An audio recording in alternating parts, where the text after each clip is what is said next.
반갑습니다, 여러분. 게시탐정 장전도사입니다. 오늘 여러분들께 이야기 드릴 게 여러분 아시겠지만 뭐랄까 우리가 성경에서 미래를 혹은 앞날을 이제 미리 보고 사람들에게 선포해 주는 역할을 하는 직책들이 있습니다. 흔히 선지자라고 부르죠.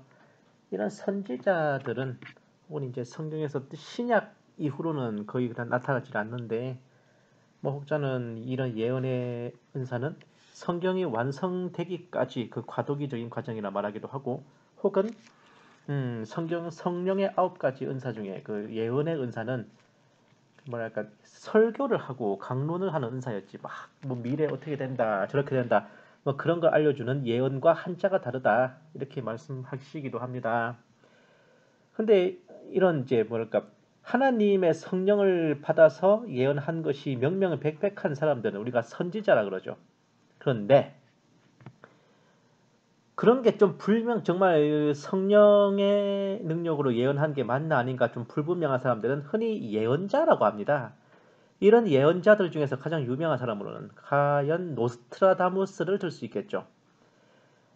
이 노스트라다무스 과연 이 사람도 또 하나의 정말 선지자인가 아니면 그냥 단순한 서양 무당인가, 여기에 대해서 의견이 분분해 왔는데 오늘은 여러분들께 노스트라다무스의 허와실에 대해서 한번 설명을 드리겠습니다.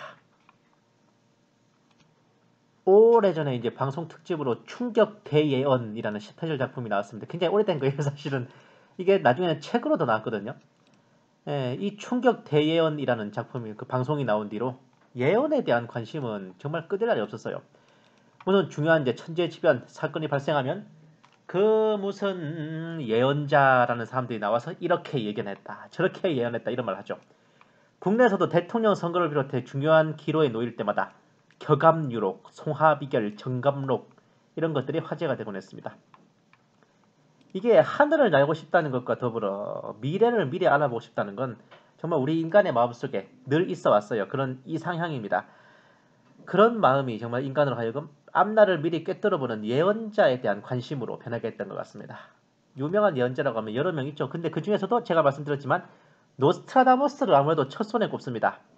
국내에서는 수능시험 대비 학습지 상표명으로도 유명한데 웅장한 부금과 함께 수능시험 날 두고 봅시다 라며 툭 던지는 이 노스트라다무스의 모습에 정말 어린 마음에도 인상이 깊었어요. 이 노스트라다무스를 가장 유명하게 만든 예언이 뭐이 다름 아닌 1999년 지구 종말 예언입니다.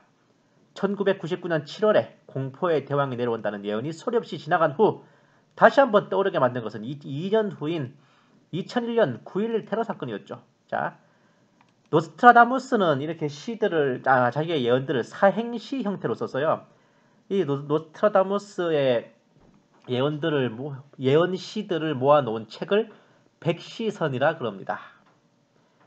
100개의 시를 모아놓은 책이라 그 뜻이고, 노스트라다무스가 붙인 정식 제목은 제세기, 즉 여러 세기라는 뜻입니다. 그러니까 21세기, 19세기가 될 때 그 세기. 근데 이게 뭐 몇 장 몇 번 있겠지만 이게 내용이 꼭 일어나는 순서대로 이어지는 거 아니에요? 자, 봅시다. 이 원문에는 1000과 900과 90과 9의 해 7의 달이라 적혀 있습니다.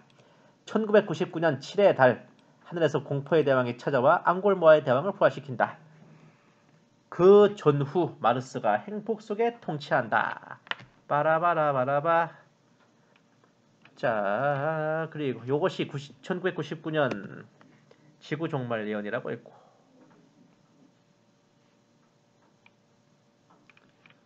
자, 다음 12장 52번. 몸은 둘, 머리는 하나, 그리고 둘로 갈라진 벌판 전대미문의 4개에 응답하리라. 거대한 것에 비해 너무도 작은 것, 거대한 것에 피해를 안긴다. 뾰족한 탑이 무너지며, 이게 불어인데 외수아래요. 읽으면 외수아에 더 큰 피해를 안긴다. 이것이 9.11 테러를 예언한 거라고 하죠. 외수아가 이게 무슨 단어냐면 USA를 노스트라다무스가 그냥 들리는 대로 표기했다는 것에 좀 무게가 쏠리고 있어요. USA, 미국. 이렇게 단편적으로 알려진 것 외에 노스트라다무스 과연 어떤 사람일까? 500년 전 사람입니다. 프랑스에서 태어났고 이름은 미셸 드 노스트라다무스입니다. 노스트라다무스 그러지만 이거는 라틴어식 표기고 노틀담은 노틀담. 네. 미셸 드 노틀담이 맞습니다. 원래는 이름은 사실 미셸이죠. 당시에 유럽이 그랬지만은 이름과 출신 지역명, 출신 지역명이 곧 성이기도 했어요. 미셸 드 노스트라다무스는 노트르담의 미셸이라는 의미입니다. 그러니까 이름은 미셸이에요. 이와 비슷한 게 레오나르도 다 빈치인데 빈치의 레오나르도 이런 뜻이죠. 우리가 흔히 잘 아는 러시아의 대문호 죄와 벌을 쓴 도스토예프스키도 이름이 도스토예프스키 아니에요? 이름은 효도르. 그 이종격투 소수 그 에밀리아넨코 효도르랑 동명이인입니다. 효도르 미하일로비치 도스토예프스키가 이제 도스토예프스키의 풀네임입니다. 그러니까 도스토예프스키가 성이고 미하일로비치는 이 도스토예프스키의 아버지 이름이 미하일, 그러니까 미하일의 아들이라는 뜻이에요. 그리고 마지막에는 이름, 효도르죠. 이거 은근히 잘 모릅니다. 노스트라다무스는 바로 이 노트르담의 꼽추에 나오는 이 노트르담하고 원래 표기가 같습니다. 근데 참 왜 이 노스트라다무스라는 말이 좀 더 예언자처럼 들리나 봐. 이게 1503년 12월 14일생입니다. 66년 7월 2일에 사망했고 프랑스 국왕 앙리 2세의 정책 보좌관 겸 점성술사로 이름을 날렸습니다. 흔히 판타지 소설에 나오는 궁정마법사 같은 포지션이죠. 하지만 원래 이 사람의 직업은 의사였습니다. 자, 웹스터 인명사전에 나오죠. 앙리 2세의 죽음을 예언한 시가 특히 유명하다. 사행시의 예언시를 출판. 예, 절대로 이건 가상인물에 대한 설명이 아니에요. 이건 노스트라다무스는 실제 인물입니다. 유대인 출신이고요. 지파로 따지면 이사갈 지파 출신이래요. 이 이사갈 지파가 또 비범하지. 역대상 12장 32절 말씀 이사갈 자손 중에서 때를 깨닫고 이스라엘이 마땅히 행할 바를 아는 자들 곧 그들의 우두머리가 200명이었더라. 이사갈 지파에는 시대의 징조를 분별하고 앞으로 어떻게 해야 될지 그거 꿰뚫어보는 선지자가 200명이나 지도급에 앉아있었던 그런 지파였습니다. 노스트라다무스가 괜히 예언의 촉이 밝은 게 아니에요. 이 양반이 자 그냥 쭉 읽어보십시오. 제가 읽어드리기 힘들어. 15살의 아비뇽 대하 2년 후에 흑사병이 발생 8년간 휴학생 오미 선상님 1529년에 명문 몽펠리에 의학대학 그리고 흑사병 환자 고쳐주고 와보니 자기 처자식들은 다 흑사병으로 죽어버렸지. 그리고 1946년에 남부 프랑스에 흑사병이 창궐할 때 이 흑사병을 고친 전설의 레전드를 찍었습니다. 그리고 47년에 프로방스에 정착해서 새로 재혼을 했죠. 그러다가 3년 후 1550년부터 내 안에 숨겨진 또 다른 나를 발견했어. 예언자로서 새 출발합니다. 또 1555년 그 유명한 노스트라다무스 예언집 일명 백시선을 여러 세기라는 제목으로 발간합니다. 그러다가 오컬트 매니아였던 앙리 2세의 왕비 까트리나 더 메디치의 초청을 받아 궁정으로 들어갔으며 그때부터 앙리 2세의 마상 창시합 도중 사고사 앙리 2세와 카트린 사이의 왕자들이 전부 왕이 됐지만 일찍 다 뒤져본다는 예언들이 적중하여 대박을 쳤고 이미 그 당대부터 사람들은 뭔가 큰 사건이 터지면 노스트라다무스의 백시선을 뒤져보게 됐습니다. 예조는 바로 백시선의 마지막 내용입니다. 심부름에서 돌아와 왕의 선물을 안치했다. 이제 할 일은 없고 하나님께로 돌아갈 것이다. 친척과 친구와 형제들이 침대와 벤치 사이에서 죽어있는 그를 발견할 것이다. 노스트라다무스는 1566년에 사망했을 때 정말 이 모습 그대로 사망했습니다. 바로 본인의 사망을 예언한 거죠. 이게 더 쇼킹한 거는 노스트라다무스가 예언한 것 중에 자기 관에 어떤 표시를 해달라는 것도 있었는데 훗날 프랑스 혁명 때 폭도들이 이제 그 무덤을 파헤쳐 관을 끄집어냈을 때 관에 적혀있던 표식이 바로 폭도들이 무덤을 파헤쳐 관을 꺼낸 그 해 연도였다고 합니다. 어우 소름돋아요.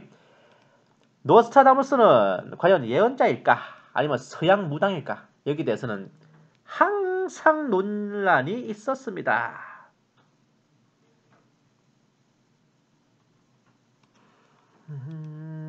봅시다.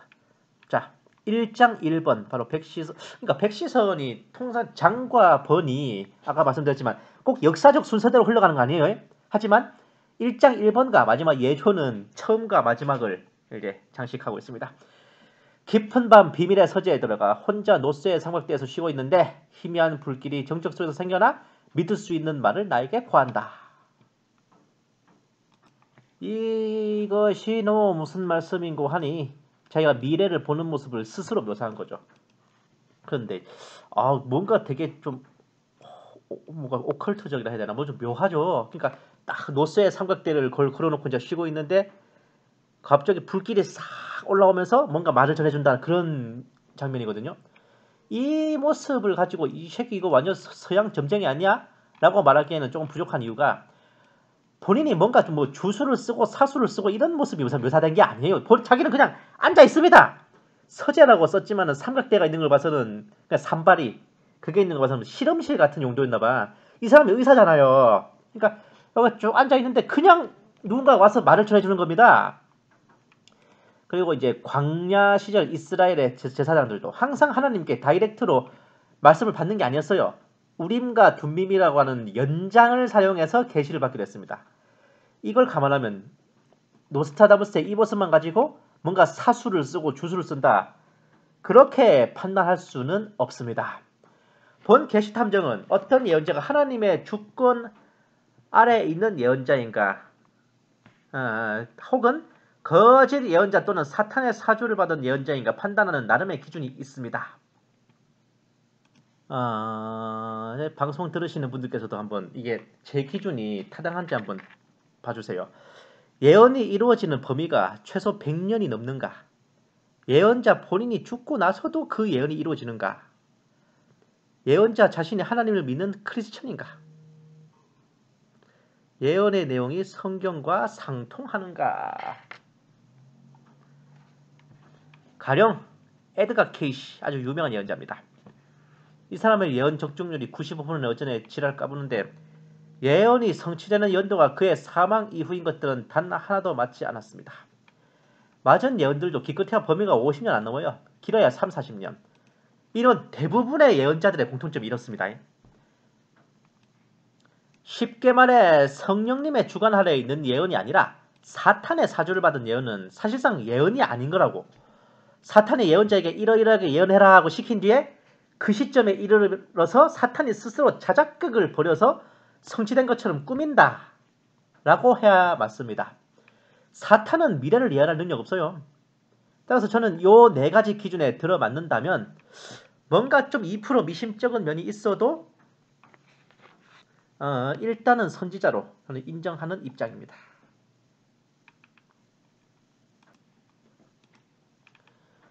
노스트라다무스 크리스천인가? 그렇습니다. 본인이 사망하는 예언에서조차 뭐라고 적어놨어요. 하나님께로 돌아간다 그러지. 불신자가 할 수 있는 말은 아닙니다. 국왕 앙리 2세와 대화하는 일화에서도 그의 신앙적 정체성이 드러나요. 그대의 섬뜩한 지혜는 대체 어디서 나오는가? 하나님에게서 나옵니다. 와우. 하나님의 말씀 그대로 예언합니다.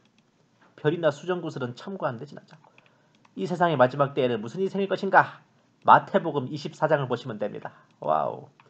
세계 최고의 지성이 누구냐 하면 바로 볼프강 폰 괴테죠. 이 괴테가 자기의 평생의 역작인 파우스트에서도 인류 미래의 안내역은 노스트라다무스의 책으로 충분하다 그렇게 극찬했습니다. 제가 파우스트를 읽어봤으니까 그거 알지요. 이 노스트라다무스는 단순히 무당 점쟁이로 치부할 수만은 없는 정말 기인입니다. 자, 파우스트에 나오는 부분인데 여기에 신비로 가득 찬 책이다. 노스트라다무스가 손수 기록한 위대한 책이다. 미래의 안내역으로 그대가 가질 책은 이 한 권으로 족하지 않은가. 파우스트의 입을 통해서 괴테가 하는 말입니다. 물론 이제 노스트라다무스가 야부리를 까는 거다라고 생각하는 입장. 뭔가 좀 두리뭉실해 예언이. 예? 귀에 걸면 귀걸이요. 코에 걸면 코걸이라.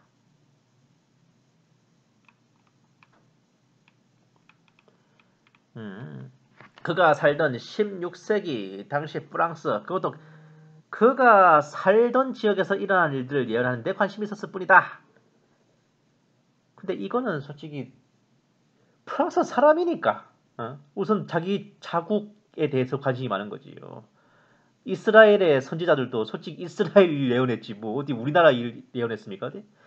자, 다양한 사람들이 번역하며 와전되고 인쇄 과정에서의 오탈자로 해석이 뒤바뀌며 후세 사람들에 의해 첨가된 문구가 끼어 있을 수 있어 신빙성이 없다. 아예 틀린 예언을 하기도 했다.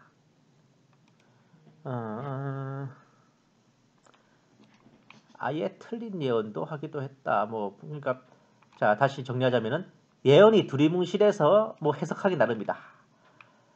이 사람은 국제급 정세를 예언한 게 아니라 그냥 자기가 살던 프랑스 지역에 대한 예언만 했을 뿐이다. 그리고 번역하고 인쇄 과정에서 뭐 삐꾸를 내면서 해석이 뒤바뀌거나 문구가 첨가됐을 가능성도 있다. 그리고 아예 예언이 틀리기도 했다라는 겁니다. 그런데요, 이런 게 다 있음에도 불구하고 그래도 노스트라다무스 예언을 쉽게 야부리로 치부할 수 없는 이유가 분명히 있습니다. 왜냐? 지금으로부터 근 450년 전에 나온 책에 자동차광, 카매니아, 자동차 매니아, 그리고 기형어, 모터, 크레디트 이런 말이 나온다면은 에이 당연히 후대에 짜맞춘 거지라고 생각하겠죠. 근데 백시선의 번역본이 출간된 게 1947년입니다. 2차 세계대전 끝나고 2년 후에. 물론 그 번역본이 전부는 아니죠. 그 앞전에도 1941년, 1891년 그리고 거의 노스트라다무스 당대인 죽고 나서 이제 얼마 안 된 1672년 여러 번에 걸쳐서 백시선이 출판됐습니다. 우리가 알고 있는 가장 현재 버전의 이 백시선은 1947년도 버전이에요. 자, 아까 제가 앞에 이제 뭐 이런 것들을 얘기했잖아요. 볼게요. 2장 46번, 백시선 2장 46번. 인류는 막대한 소비 후에 다시 막대한 소비를 향한다. 그리고 거대한 모터가 시대를 바뀌게 한다. 피, 비, 우유, 기아, 병기, 질병. 하늘에는 긴 불꽃을 뿜는 물건이 날아다닌다. 모터, 비행기 혹은 로켓을 예언했죠. 특히 이거는 모터라고 쓰여진 거예요. 말 자체가 그냥 모터라고. 자, 8장 14번입니다. 금과 은 대신에 대량의 크레디트가 넘친다. 욕망을 부채질하고 수치심을 장님으로 만든다. 간부와 간부 이게 뭐냐면 바람 피는 남자 여자입니다. 널리 알려져 거기도 부끄러운 마음은 없다. 신용카드의 등장과 바로 성적 타락 등을 예언한 것이죠. 자, 1장 29번 땅에 사는 물고기, 바다에 사는 물고기, 물고기들은 세찬 파도에 해안으로 밀려나리라. 그 모양은 이상하고 무서우니 그로부터 머지않아 인간의 적은 바다 곁에 벽에 오게 되리라. 환경오염으로 인한 기형 물고기를 예언했습니다. 10장 31번 하나의 신성한 왕국이 독일에 이룩된다. 이스마엘리트는 열린 장소를 찾아낸다. 나귀들이 자동차 광 카메니아 속에서 나타나 지구를 덮어버릴 지경에 이른다. 이게 어마어마한 이게 특히 자동차 카메니아라고 썼던 거예요. 카메니아라고. 응? 환경오염으로 인한 이 기형 물고기들이 1960년대 일본에서 처음 등장한 건데, 자, 백시선의 번역본이 출간된 47년, 과연 환경오염으로 인한 기형 물고기의 출현을 누가 예측할 수 있었을까? 신용카드, 크레디트 카드 누가 알 수 있었을까요? 모터까지. 이게 끝이 아닙니다. 4장 68번 그날은 비너스 근처로 와야 한다. 아시아와 아프리카의 가장 거대한 것. 그들은 라인과 히스터에서 온 자로 불리리라. 절규와 눈물은 말타와 리큐스트 해변까지 뒤덮는다. 2차 세계대전과 히틀러를 의미하는 거죠. 라인강 그리고 히틀러입니다. 6장 49번 강대한 마몬 사제의 일당에 의해 도나우강 양쪽은 모두 점령된다. 그들은 갈고리 모양으로 구부러진 십자가를 끌고 수많은 폐허의 껍질 속에서 노예와 황금과 보석을 구한다. 근대 이후에 도나우강 양편을 모두 점령한 집단은 나치 제3제국입니다. 갈고리 십자가 하켄크로이치 바로 나치의 상징이죠. 바로 나치 독일의 폐악질을 예언한 모습입니다. 자, 9장 16번 프랑코는 성을 나와 회의장으로 가며 대사는 파시즘을 만족시키지 못하고 헤어진다. 리비에라의 그들은 논쟁을 벌이고 큰 만에 뭐 진주만 뭐 무슨 만 할 때 그 만을 의미한 바닷가를 의미한 큰 만에 들어가는 것은 거절당하리라. 스페인의 독재자 프랑코의 이름을 예언했습니다. 이것은 히틀러, 무솔리니, 프랑코의 리비에라 회담을 예언한 거죠. 여기서 이제 프랑코가 이 스페인 독재자 프랑코가 전체주의자임에도 불구하고 나치즘의 히틀러, 파시즘의 무솔리니와 협력하는 것을 거부하죠. 이게 프랑코의 신의 한 수라고도 평가되는 일입니다. 근데 대단한 게 프랑코의 이름을 그대로 예언한 거지. 파시즘이란 단어도 그렇죠. 1장 25번 잃어버려 오래 숨겨지다 다시 발견된다. 거기에서 파스테르는 반은 신처럼 존경을 받으니 그토록 길었던 달의 시대는 끝나고 그 밖에 머리가 낡은 패거리는 명예를 잃으리라. 전염병의 백신을 개발한 파스테르의 이름을 예언했습니다. 누가요? 노스트라다무스가. 이게 진짜 점쟁이 무당 절대로 아니라니까? 예?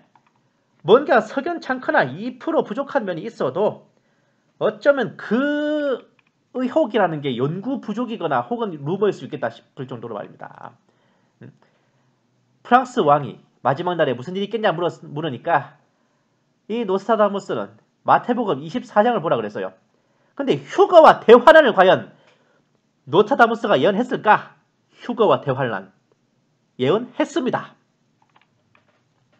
10장 74번 커다란 일곱수가 돌고 돌아 끝날 때 대학살의 시대가 시작되리라. 위대한 천년의 시대에서 그리 멀지 않은 그때에는 묻힌 사람들이 그들의 무덤으로부터 나올 것이다. 천년왕국에서 7년 전에 있을 휴거를 예언한 사행시입니다. 와. 6장 21번 북극의 사람들이 동맹할 때 동양에 큰 불안과 공포가 있고 새로 뽑힌 사람은 대신전에 지지되며 로도스와 비잔틴은 야만인의 피로 더럽혀지리라. 곡과 와고 연합군이 벌이는 유럽 침공입니다. 동양에서 벌어질 극동대전쟁. 적그리스도가 제3성전에 서는 모습이 그려지고 있어요. 아우 무시무시합니다. 4장 95번 양자가 교묘하게 지배권을 장악하는 것은 단기간 3년 7개월이 지나면 그들은 적대한다. 두 사람의 처녀가 반역할 것이다. 승리는 이르고 아르모리크였어. 원래 아르모리크의 땅에 생길 것이다. 전 3년 반 후에 적그리스도가 압제자의 본색을 드러내고 유럽을 소나기에 넣는다는 것을 연상시켜요.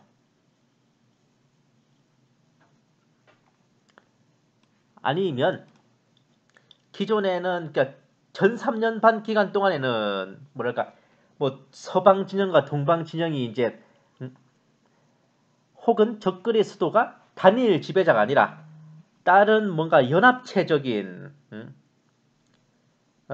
그런 걸 체제를 유지하다가 3년 7개월이 딱 지나면 적대하는 것들.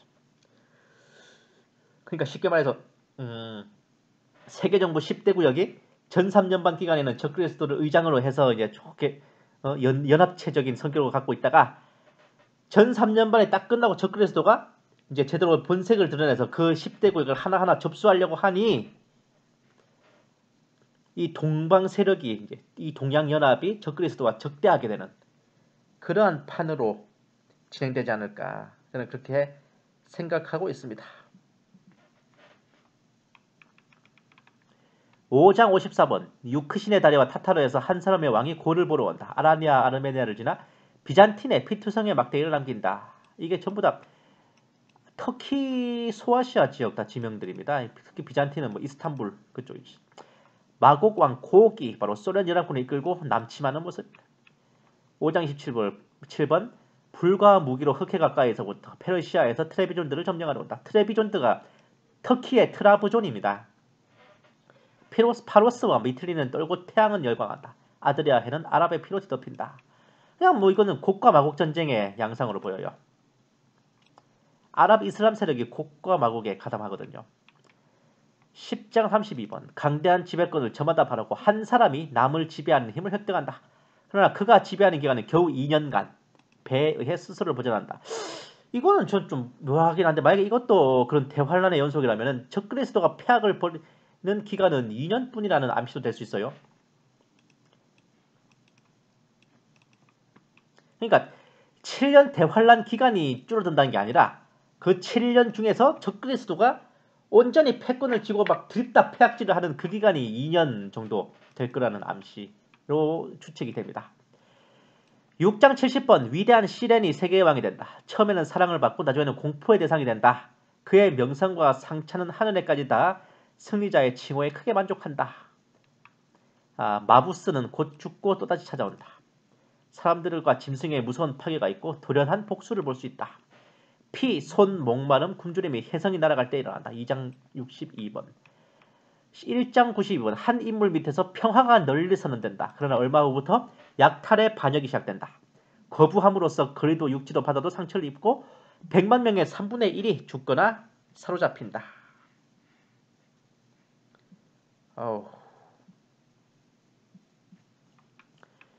10장 10번. 사륙과 거대한 엄청난 독신으로 더럽혀진다. 독신? 이게 독선을 잘못 쓴 것 같아요. 전 인류의 거대한 적, 조부, 숙부, 아버지 누구보다도 흉악하다. 철, 불, 피, 잔인 이 네 가지로 그를 묘사한답니다. 8장 77번. 아예 적그리스도라고 나오죠? 에? 적그리스도가 얼마 후 셋을 무찌른다. 그의 싸움은 27년 동안 계속될 것이다. 이단자는 죽고 죄수는 유행에 처해진다. 죄, 인체, 물은 붉고 땅에 우박이 내린다. 죽었다가 다시 살아난다. 10뿔 중 3뿔을 뽑아버리고 평화를 외쳤다가 돌변하는 적그리스도의 모습을 묘사한 시들입니다. 예언들입니다. 자, 2장 29번. 동양인이 자신들의 본거지에서 나온다. 아페닌 산맥을 넘어 골, 서유럽 지역을 보기 위해 하늘과 물과 눈을 가로지른다. 그리고 누구나 긴 막대로 맞을 것이다. 긴 막대로 맞이한다는 거예요. 뜯어맞는다는 게 아니라. 10장 75번. 아무리 기다려도 다시 유럽에 나타나는 일은 없다. 그것은 아시아에 나타나리라. 동맹의 하나가 위대한 헤르메스에서 생긴다. 그는 동양의 모든 왕들을 넘을 것이다. 적그리스도와의 전쟁을 위해 서방으로 진격하는 동양연합군대의 모습과 동방의 왕들이 결속하는 모습이 묘사된 예언입니다. 1장 48번. 달의 지배 20년이 끝나고 다른 자가 7천년의 왕국을 세우리라. 태양이 남겨진 빛을 잡을 때 그때 나의 예언도 완료된다. 인류 역사 6천년에 이은 천년 왕국을 묘사하고 있습니다. 시렌 혹은 마부스라 불린 적그리스도. 마부스 그리고 시렌이라고 묘사를 하고 있죠. 이 적그리스도에 대해 묘사한 부분을 보면 그의 싸움은 27년간 이어진다는 묘한 구절이 있습니다. 이거 좀 제가 다각도로 확인해봤거든요. 이 27년이라는 기간은 그가 적그리스도로서 집권해서 폐악질을 하는 기간이 아니라 이 사람이 제대로 입신하고 대비해서 집권하고 멸망하기까지의 전 생애를 다 합산한 기간 아닌가 저는 그렇게 봐요.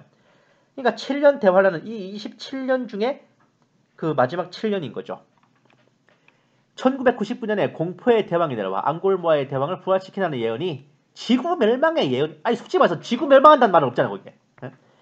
옛적 세례 요한이 예수님께 침례를 드리고 성령님께서 임재하셨던 것처럼 사탄이 자신의 아들인 적그리스도에게 제대로 인증샷을 내려주는 것을 의미한 것이라면 1999년부터 시작하여 27년을 계산하는 것이 맞다고 여겨졌습니다. 이스라엘 기준으로 남성은 13세가 넘으면 성인이기 때문에 99년에 13세였다면 그로부터 27년을 계산할 경우 그가 멸망할 시점에는 40세가 됩니다. 그가 멸망하는 40세에서 대환란이 시작되는 7년을 빼면 예수님을 흉내내기라도 하듯 33세에 그의 뉴월드 총통 데뷔가 시작되는 것이겠죠. 이 부분은 막 좀 잘 아시는 분이 있으면 좀 댓글이나 뭐 이런 걸로 설명 좀 부탁드릴게요. 일단 제가 아는 한에는 이래요. 근데 만약에 이 부분에 대해서 좀 그러니까 이스라엘의 성년 나이나 이런 걸 정확하게 알려주시는 분 있으시면 제가 수정을 할게요. 사울이 40세에 왕에 오른 것처럼 그도 40세가 된 그때 아마겟돈 전쟁에서 동양연합 군대를 싹 쳐부수고 예루살렘을 완전히 장악하여 세계의 왕이 되려 하겠지만 아쉽지 않게도 그 와중에 예수님의 지상재림으로 이거 완전 나가리인데 하게 되는 거죠. 그렇다면 1999년에 13세, 14세 어간이었던 연령 27년을 계산하면 40세가 되는 인물. 그것도 유럽에서 제법 팔딱거리는 정치인으로 누가 있을까? 딱 한 명 있긴 있었어요.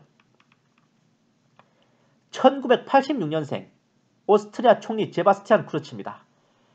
99년 당시 만 13세였고 2019년 현재 만 32세입니다.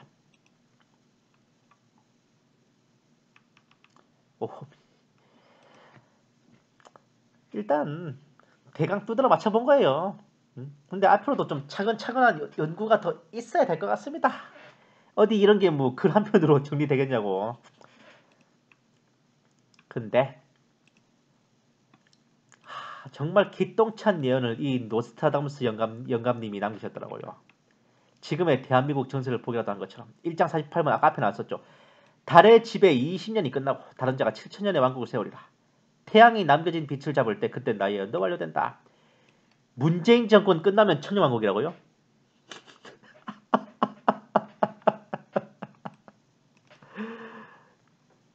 그럼 왜 20년이냐고? 김영삼, 김대중, 노무현, 문재인 4명 다 포함해서 20년이란 것 같아요. 왜? 김영삼이 우파였어요? 저는 김영삼까지 저는 좌파 정권으로 봅니다. 자, 그리고 잃어버려 오래 숨겨도 다시 발견된다. 파스텔은 블라블라블라. 그토록 길었던 달의 시대는 끝나고 그 밖에 머리가 낡은 패거리는 명예를 이르리라. 머리가 낡은 패거리들. 한마디로 대가리가 깨져도 문재인이라고 하던 이 대깨문 놈들이 개털된다는 예언은 너무나도 꿈과 소망을 주더라고. 적어도 저한테는 그랬어요. 예레미야 29장 11절 말씀. 너희를 향한 나의 생각을 내가 아노라. 그것은 평안을 주려는 생각이요 문재앙을 주려는 생각이 아니니 곧 기대하던 결말을 너에게 주려는 것이라. 주가 말하노라. 이 풍진 세상을 만났으니 너의 희망이 무엇이냐 라고 묻는다면 곧 다시 오실 우리 주님이라고 말씀드릴게요. 그리고 지금 이 순간에도 광화문에서 혹은 대한문 앞에서 혹은 시청 앞에서 혹은 동아면세점 앞에서 태극기 들고 나가서 정의와 공의를 외치고 밤을 새워 철야로 주야로 기도하시는 그분들이 이 풍진 세상의 마지막 남은 희망과 소망이라고 하나님께서 우리나라를 고치시고 살리시고 미워도 다시 한번 보살펴 주실 그 이유들이라고 저는 확신합니다. 감사합니다. 계시탐정 장전도사였습니다.